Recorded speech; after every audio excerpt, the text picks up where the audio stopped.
Hello, great people. Welcome back to our channel. We're so excited to have you again.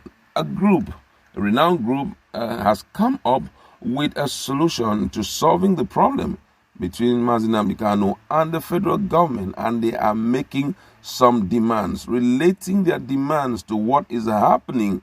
The democratic move towards, emancipating repentant repentant persons who have caused Nigerians so much trouble. Don't forget that as we are talking, I don't think IPOF has caused anybody to be internally displaced. They've not. But when we are talking about some other groups who are very oppressional, they have caused more than 3 million people to be internally displaced.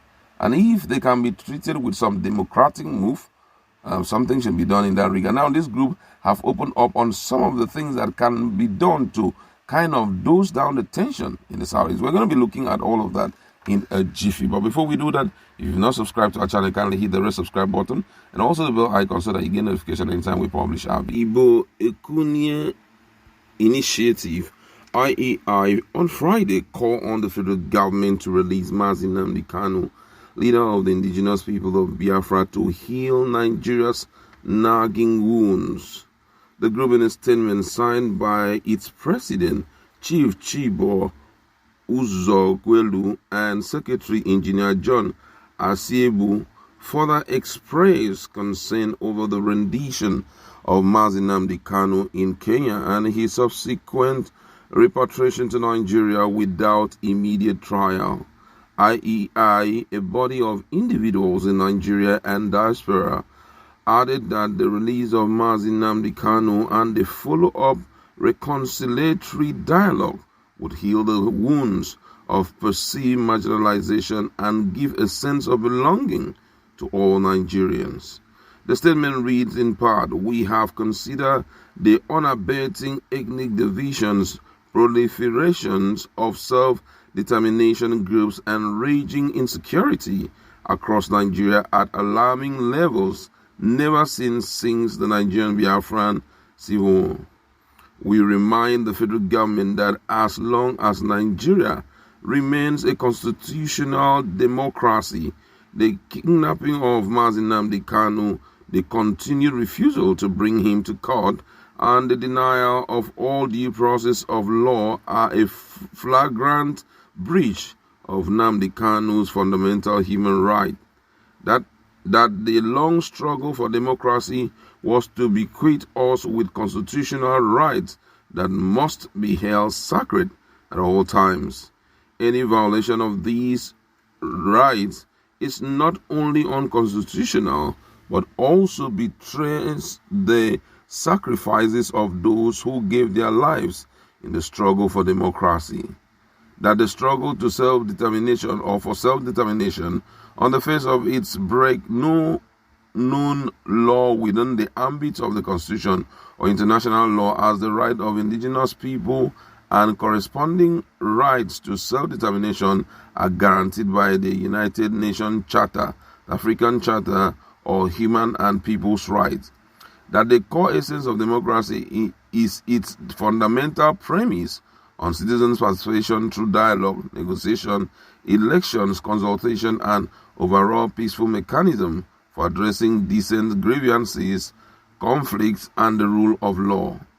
It recalled that the federal government frequently negotiated with Boko Boys and released their adherents despite being responsible for almost 400,000 dead and more than 3 million internally displaced persons in Nigeria. It expressed disappointment that the federal government would release these insurgents but overlook herdsmen and bandits that have downed military planes and continue to maim thousands across the country, and rather detain IPOB members rather than negotiate with them. According to the group, there is no legitimate or moral reason to continue to hold Nnamdi Kanu in detention. We recommend the prompt establishment of a high-powered committee to negotiate with Nnamdi Kanu in view of reaching practical resolutions that will address outstanding issues in the short and long run. too much blood has been shed and too many repression visited on the citizenry in post-colonial Nigeria. This is an aberration that defeats the very purpose for which we sought and gained independence.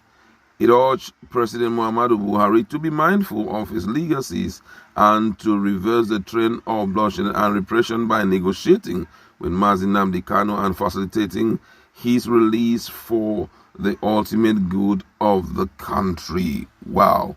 Now, what these guys are saying here is quite interesting, and it's something that is worth considering. Number one, they draw up what has been happening in the northeastern part of the country, where we see on a daily basis cause of people being hacked down by a particular group, and then this same group have been granted kind of amnesty, despite the fact that they have left more than 3 million people, as internally displaced people. These people are homeless. They don't have way to stay. Some of them have suffered a lot of challenges as a result of the activities of this insurgent. But even with that, they are still looking their way and still granting them amnesty, even to a point of even paying them sometimes. And I mean, with all of that in mind, I think the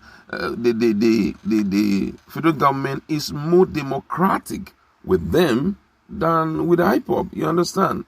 So right now, the group is calling and saying, please, you guys need to think more on the negotiation. It should be an out-of-court settlement. I feel that what this group have said, it's something that the southeastern leaders should leverage on and see how they can meet President Muhammadu Buhari in that regards. How would it look like if at the end of the day, all of a sudden they decide to call off the case and decide to release him and possibly create a scenario whereby negotiations are being carried out? I mean, that will go an extra mile to appease the people. It will be something that will be it will be a legacy that Buhari will leave behind that will never be forgotten in the history of Nigeria. It would be something that will bring about at least a turnaround in the history of this country. And guess what? It's doable. It's doable. I'm telling you, it's doable. If anyone can take that giant stride, it's something that nobody will forget speedily. Right now, with what has been happening thus far, most people are preparing for that 21st day of October. I just pray that the federal government will bring a shocker, to IPOB, whereby they will decide to call off the case and see how they can correct certain things that have been pending thus far. We are still talking about negotiation. We're still talking about, seeing a way of changing the narratives. Most of the things that have been happening in the Southeast, if you look at it, since Nnamdi Kanu was in prison, it's still traceable to him being kept there in detention. For example, on the 21st, most of his, disciples are expecting to see him in court, at least for the first time since June, when he was brought in. At least for the first time, they can see his face. This will go an extra mile to, calm down the tension in the country. Nigerians are tired of the continued issue of bloodletting and all of that. It's tiring to a point. Most people believe that it's no more worth it. And I feel that something can be done in that regards. Where these guys are coming from, for me, is quite commendable. And I feel that the federal government should look into it deeply. That's where we'd like to leave it. Go to our comment section. Let's interact. Thank you very much and stay tuned.